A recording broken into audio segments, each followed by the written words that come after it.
स्वागत है दोस्तों आपके अपने यूट्यूब चैनल एमएक्स मोटिवेशनल में। फ्रेंड्स, बीपीएससी टीचर्स के लिए चलिए सामाजिक विज्ञान का प्रैक्टिस सेट नंबर 1 करते हैं। इसके पहले चैनल पे पहली बार आए तो चैनल को ज़रूर सब्सक्राइब कर लें और वीडियो को कम से कम एक ग्रुप में ज़रूर शेयर कर दिया करें।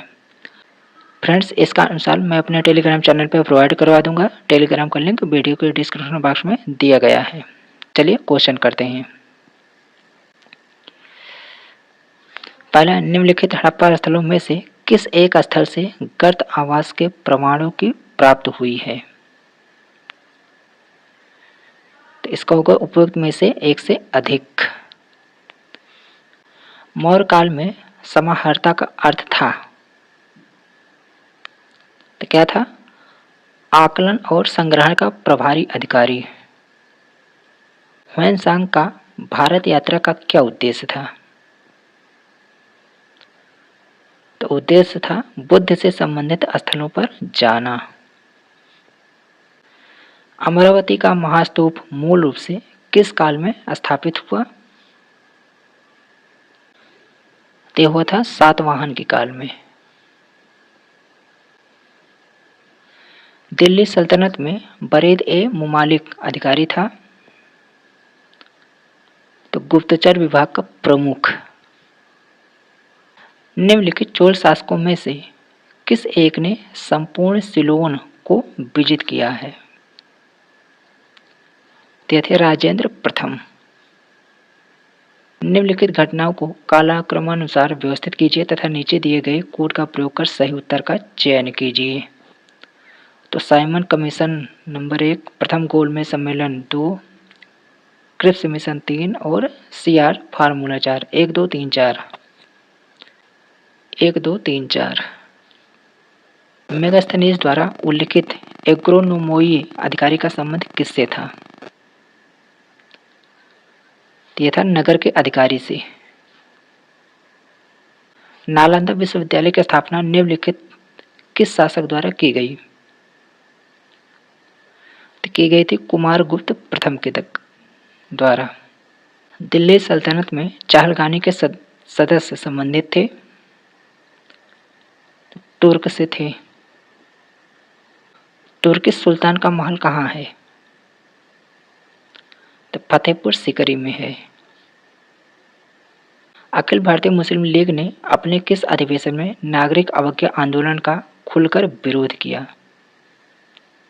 तो किया था इलाहाबाद अधिवेशन में। कलिंगतु पराणी का लेखक कौन था? ये थे जयगोंदार। निम्नलिखित में अशोक का कौन सा शिलालेख धार्मिक संश्लेषण के बारे में कहता है? तो 12वां शिलालेख है। किस एक्ट के द्वारा भारतीय सिविल सेवा में बहाली की परीक्षा को इंग्लैंड के साथ भारत में कराना सुनिश्चित हुआ? तो यह था इंडियन काउंसिल एक्ट 1893। 1883 ईस्वी में सनातन धर्म रक्षणी सभा की स्थापना कहाँ की गई? तो कलकत्ता में की गई थी। तो कलकत्ता। कैलाश मंदिर किस गुफा में स्थित है? तो एलोरा में है। कहाँ से राजदूत औरंगजेब के शासन के समय आया था? तो आया था कांस्टेंटिनोपल। किस हड़प्पा स्थल से निकास नालियों के साथ फर्श जड़ित 12 स्नान गृह का एक समूह से मिला है? तो लोथल से मिला है। अरुमोलिवर्मन किस चोल सम्राट का नाम था? यह था राजराज का। अलेप्पी बंदरगाह किस तट पर स्थित है? केरल तट पे है। यूर्त निम्न में से किस प्रजाति का घर है? तो किसका है? खिरगीज का। व्हिटलेसी ने बृहद स्तर पर विश्व को कितने कृषि क्षेत्रों में विभाजित किया है? 13 क्षेत्रों में। निम्नलिखित में से किस युग को संपन्नता का झरना कहते हैं? तो खनिज तेल क्षेत्र को। 2011 की जनगणना अनुसार निम्नलिखित में से किस राज्य में जनसंख्या की सबसे कम 10 की वृद्धि दर रही है? तो किसकी रही थी? नागालैंड की। महात्मा गांधी जल शक्ति परियोजना भारत के किस राज्य में स्थित है? कर्नाटक में है। भारत में सबसे बड़ा कपास उत्पादक राज्य कौन सा है? तो गुजरात। संसाधन संरक्षण के लिए आवश्यक है? तो उपयुक्त में से एक से अधिक आवश्यक है। भूमध्य रेखा पर एक अंश देशांतर की दूरी डाट है। तो 111.32 किलोमीटर। निम्नलिखित में से कौन सा युग्म सही नहीं है? तो ओडिशा गौरीपुर जो है वो सही नहीं है। हरित क्रांति से अभिप्राय है? तो उच्च उत्पादन वैरायटी प्रोग्राम। दक्षिणी अमेरिका के मोड़दार पहाड़ का उदाहरण दीजिए। ते है एंडीज पर्वत। निम्नलिखित देशों में से कौन एक रबर का प्रमुख उत्पादक नहीं है? ब्राजील नहीं है। प्रबल भित्तियों की उत्पत्ति संबंधित सिद्धांत में कौन सा सही नहीं है? तो डेविस का अपवर्तन चक्र सिद्धांत। काल बस्ती डाट से संबंधित है? तो मसाई से। शिव समुद्रम जल विद्युत गृह स्थापित है? तो कर्नाटक में है। कथन है न्यू इंग्लैंड औद्योगिक प्रदेश विश्व का प्रमुख प्रदेश है, सत्य है। कारण है औद्योगिक कच्चा माल तथा परिवहन की सुविधा यहाँ अच्छी विकसित है। सही उत्तर का चयन करना। ए और आर दोनों सही है। आर ए की सही व्याख्या करता है। निम्नलिखित में किस प्रदेश में जैव विविधता संपन्नता है? तो उष्ण प्रदेश में। डोकलाम पठार डाट के त्रिसंगम स्थल पर स्थित है। तो यह भारत, चीन एवं भूटान। प्लेसर निक्षेप पाए जाते हैं? तो ये जलोढ़ पंखों तथा घाटी तल पर पाए जाते हैं। किसने कहा राजनीतिक विज्ञान का प्रारंभ और अंत राज्य के साथ होता है? तो गार्डनर ने कहा था। किसने कहा राज्य की उत्पत्ति जीवन के लिए हुई और उसका अस्तित्व सजीवन के लिए बना हुआ है? अरस्तु ने कहा था। प्रभुसत्ता के कानूनी सिद्धांत के प्रतिपादन का श्रेय दिया जाता है? ऑस्टिन को दिया जाता है। किसका मत है कि मनुष्य को स्वतंत्र होने के लिए बाध्य किया जा सकता है? तो रूसो का है। भारत में रह रहा एक ब्रिटिश नागरिक किस अधिकार का दावा नहीं कर सकता? व्यापार और व्यवसाय की स्वतंत्रता का। निम्नलिखित में से कौन सी संसद की सबसे बड़ी समिति है? तो प्राक्कलन समिति। भारत की संसद मंत्रि परिषद के कार्यों पर इनके माध्यम से नियंत्रण स्थापित करती है। नीचे दिए गए कोड का प्रयोग करते हुए सही उत्तर का चयन करना है। तो स्थगन प्रस्ताव, प्रश्नकाल और पूरक प्रश्न तीनों पर। 1, 2, 3। प्रकृति ने मानव जाति को दो स्वामियों सुख और दुख की अधीनता में रखा है, यह विचार है? तो बेंथम का है। तो विचार बेंथम का है। भारत का संविधान मान्यता देता है? तो धार्मिक और भाषाई अल्पसंख्यक को।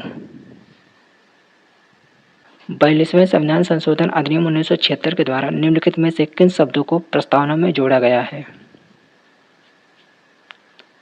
तो जोड़ा गया है समाजवादी, पंथनिरपेक्ष एवं अखंडता को। फ्रेंड्स, चैनल पर पहली बार आए हैं तो चैनल को जरूर सब्सक्राइब कर लें और इसका अनुसार मैं अपने टेलीग्राम चैनल पे प्रोवाइड करवा दूंगा। टेलीग्राम का लिंक वीडियो के डिस्क्रिप्शन बॉक्स में दिया गया है और वीडियो को कम से कम एक ग्रुप में जरूर शेयर कर दिया करें। किसी व्यक्ति को एक ही अपराध के लिए एक बार से अधिक अभियोजित और दंडित नहीं किया जाएगा। यह निम्न में से किस अनुच्छेद में वर्णित है? तो अनुच्छेद 20 में। भारत में संविधान के निम्नलिखित में से किस अनुसूची में दल बदल निषेध से संबंधित प्रावधान सन्निहित है? तो यह 10वीं अनुसूची में। सूची 1 को सूची 2 से सुमेलित करना है। हेगल ये तत्वशास्त्रीय 1-4, ऑस्टिन ये न्यायिक 2 और मैकाइवर समाजशास्त्री 2 और गवर्नर का विवरणात्मक 3। ये होगा 4-1-2-3। 4-1-2-3। सब कुछ राज्य के भीतर, राज्य के बाहर कुछ नहीं और राज्य के विरुद्ध कुछ नहीं। यह कथन इंगित करता है एक सर्वाधिकारवादी राज्य को। निम्नलिखित कार्यकारियों पर विचार कीजिए। प्राथमिकता के आधार पर इनकी सही क्रम होगा। तो इनका सही क्रम होगा भारत के मुख्य न्यायाधीश, केंद्रीय कैबिनेट मंत्री, मुख्य निर्वाचन आयुक्त और कैबिनेट सचिव। 4-3-2-1। 4-3-2-1। निम्नलिखित का सही ऐतिहासिक कालानुक्रम बताइए। पहले होगा भारतीय राष्ट्रीय कांग्रेस की रचना,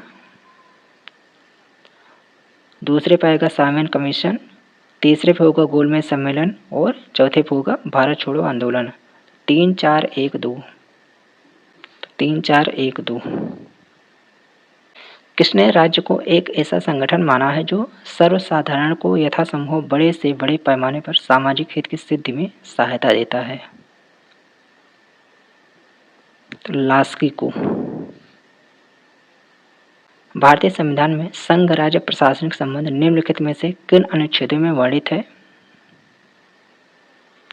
तो अनुच्छेद 256 से 263। किसने विचार दिया था कि चूंकि समाज का स्वरूप संघात्मक है, इसलिए सत्ता का स्वरूप भी संघात्मक होना चाहिए? तो लास्की ने।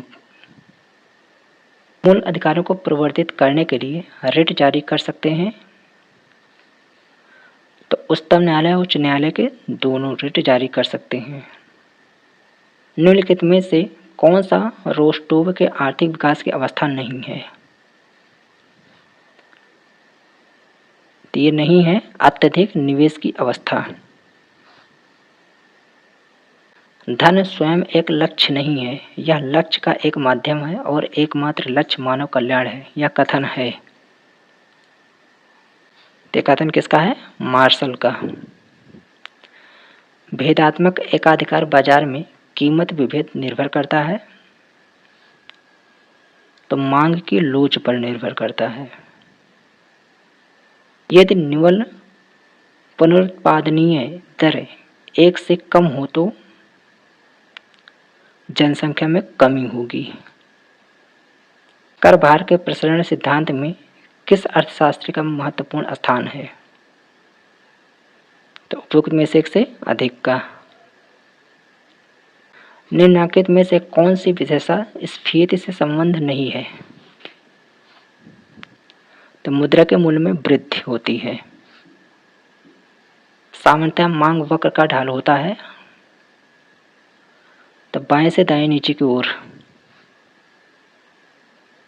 HDR 2021 के अनुसार HDI इनमें से किन 3 आयामों के सूचकांकों का ज्यामितीय औसत है? तो यह है B। रिजर्व बैंक द्वारा रुपये को चालू खाते में पूर्ण परिवर्तनीय कब घोषित किया गया?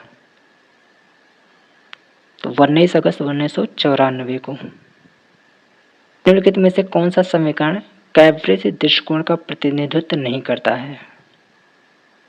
तो यह है P=mv/t। अर्थशास्त्र की दुर्बलता संबंधी परिभाषा किसके द्वारा दी गई? रॉबिन्स के द्वारा दी गई। मुद्रा की सट्टा मांग को जैसा कि कीन्स के द्वारा वर्णित है इस प्रकार व्यक्त किया जा सकता है,